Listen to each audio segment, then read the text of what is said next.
Is paradise. Then we'll hit the airwaves with Baltimore's bad boys of the radio, B104's Brian and O'Brien.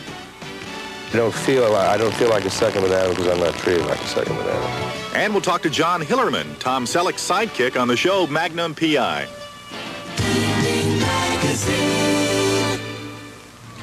Hello, everyone. Welcome to the show. I'm Jeff Pilot, and look who I found. Where have you been? I have not been feeling too well. You know that. I read while I was gone that back problems are not sympathized with, but now I have real, true respect and great sympathy for all of you sufferers out there. But I'm feeling much better. Glad to be here. People have been driving me crazy. Where's Donna? Where's Donna? Well, I'm sure. It makes me feel great. Now you know where she is. Tonight she's in Rosedale. We're paying a visit to the Shady Springs Elementary School. Tonight there's some students that are going to be us. That's what I understand. Yeah, I have to see this to...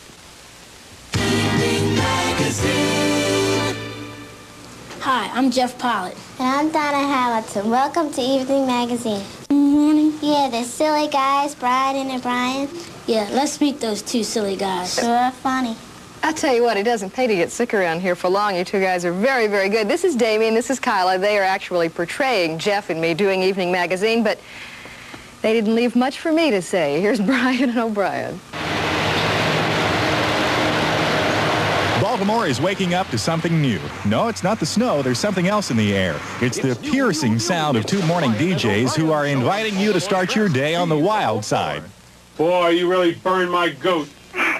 Could you play Desert Moon? No. Ah, come on, Brian. No. Come on. Anybody who'd whip up on a child just for calling a radio station and requesting a song doesn't deserve to hear Desert Moon. Maybe we'll play something really horrible like Twisted Sister. Brian and O'Brien in the morning. Brian Wilson is the cutting edge. His partner, Don O'Brien, applies the Band-Aids. They've been brought together by WBSB, FM radio station B104, and they're fast becoming the most talked about DJs around. They're obnoxious, they're crude, and they're lovable. B104, hello. Please don't hang up.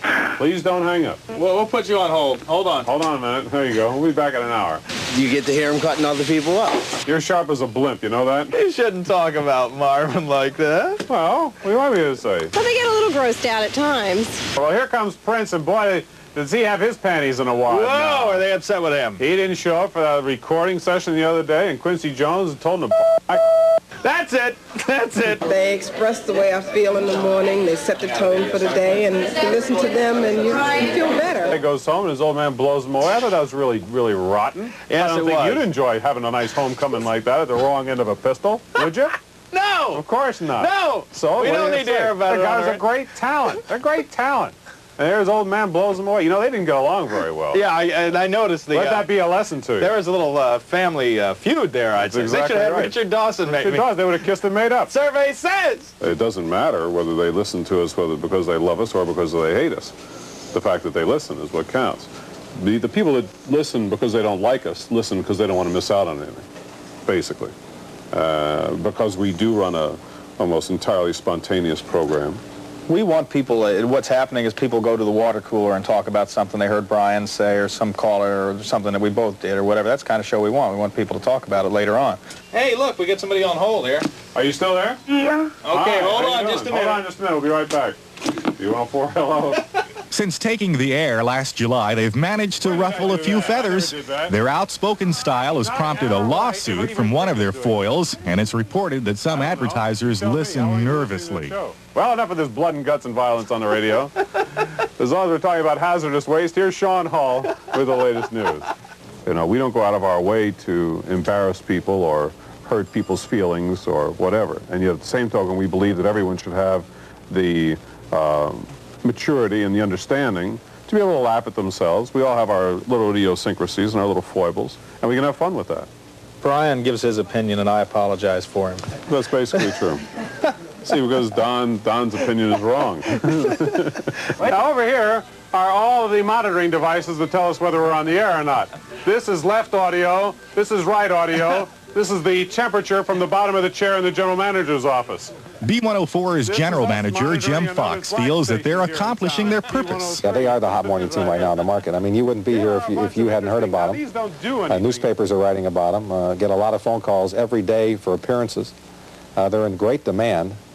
Somebody is listening to them, and somebody's responding to them. Wait a minute, there's somebody on hold here. B104, are you still there? Yeah. Okay, hold on. Good, don't go away, and I'll be right back. When they do venture out, they meet their public head-on. Mom, more fans, obviously, of the Brian O'Brien show here to visit with us. Fans just turn out in droves. I'll tell you, they really are great people. They calm them.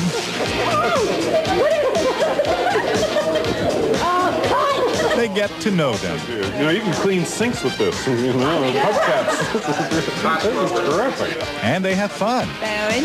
Bobby Bowen. Bowen. Where are you from, Bobby? I bet I can guess. Dundalk. Dundalk. How did I know? As word of these mad men of the morning continues to grow, other radio stations may be forced to respond. We already got bland, saccharine morning radio in Baltimore. What we need is some excitement.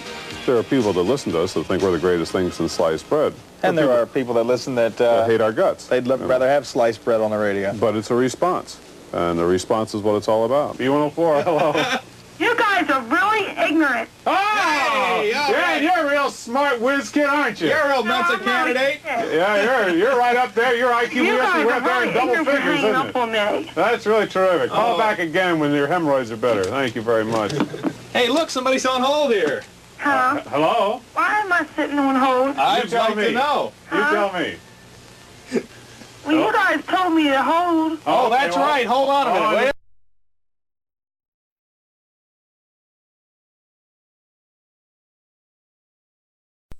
Right for your ear in Morning Drive. What's Morning Drive? It's that time in the AM when commuters in Baltimore, Boston, and Biloxi are stuck in their cars on the way to work. So it's a golden opportunity for radio stations everywhere to showcase what they do best. King 1090 News Time is 8:06, and good morning. Welcome to Seattle, Thursday, August 29th. The top story of the morning is the closing of a suburban daycare center. Methane gas from a nearby dump is the problem. A bigger problem for King Radio is making the story sexy, something that'll play all morning. On the one hand, it's the kind of item that newscasters crave, a double hook, kids and toxic waste. But it's just one story among many. There's time to fill and an audience of fickle listeners. Twice through, and they'll know all they ever wanted about methane gas. Time to move on.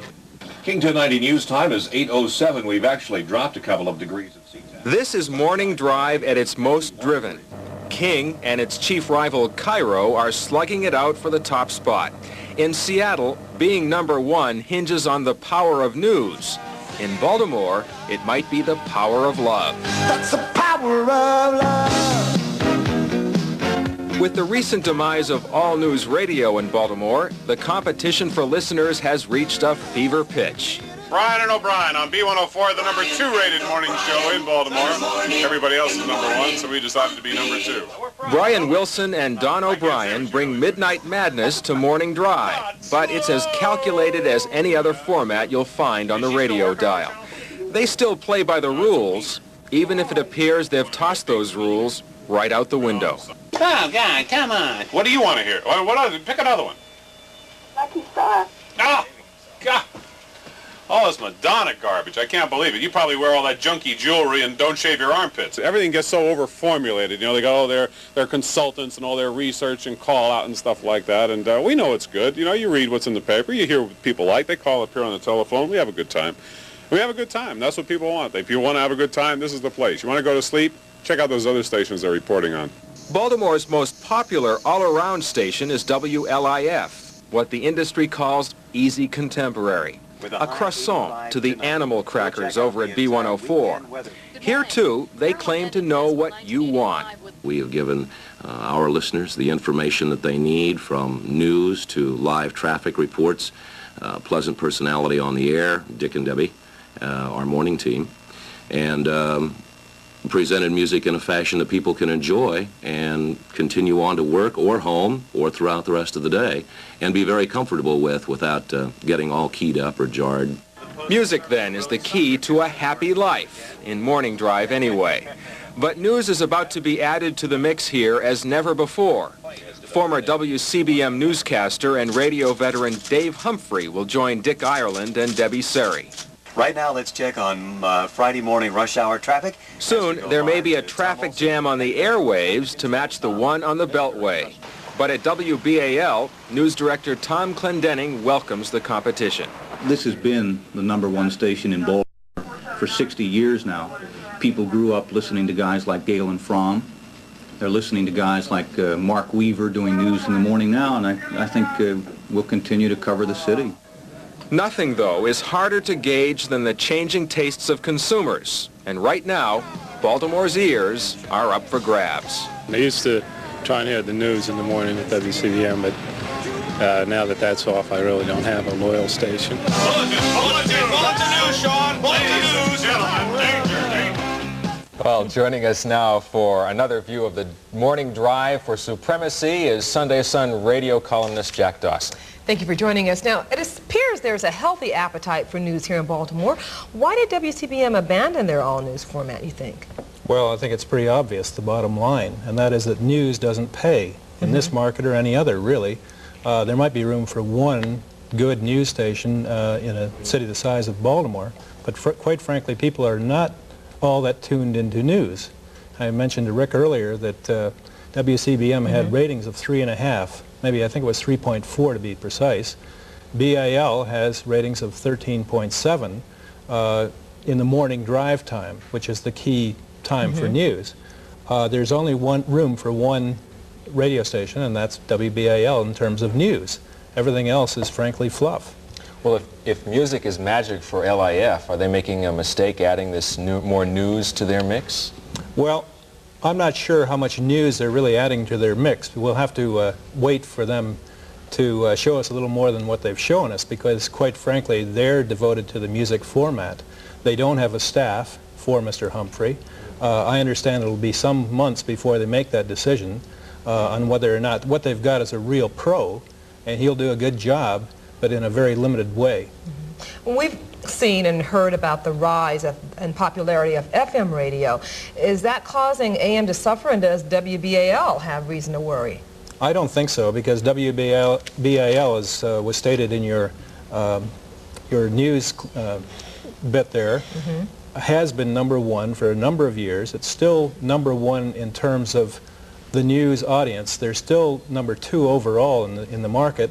I understand that very recently they showed a net profit of millions, and I think they'll continue to do that because they have such a stronghold, and there always will be a market for news and information. I think information is maybe downplayed.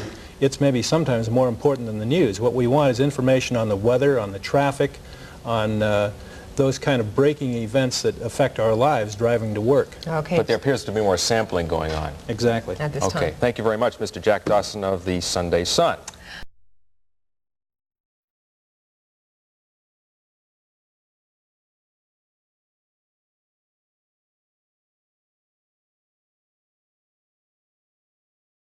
Well, tonight, Baltimore's controversial disc jockey, Brian Wilson, made it official. He says he has been fired by radio station Colt 104.3. Tonight, Wilson told Nightside's Mark Minarelli an ongoing disagreement with station management led to his ouster, not the furor in Dundalk over his long-standing bashing of that Baltimore County community. Wilson says everywhere he's been in his 30-year radio career, he's always used one particular town in the suburbs as a butt of his jokes. 3 days ago. They still talk about it. The big difference was that the people in Bruley, Louisiana, and in Snellville, Georgia, got it.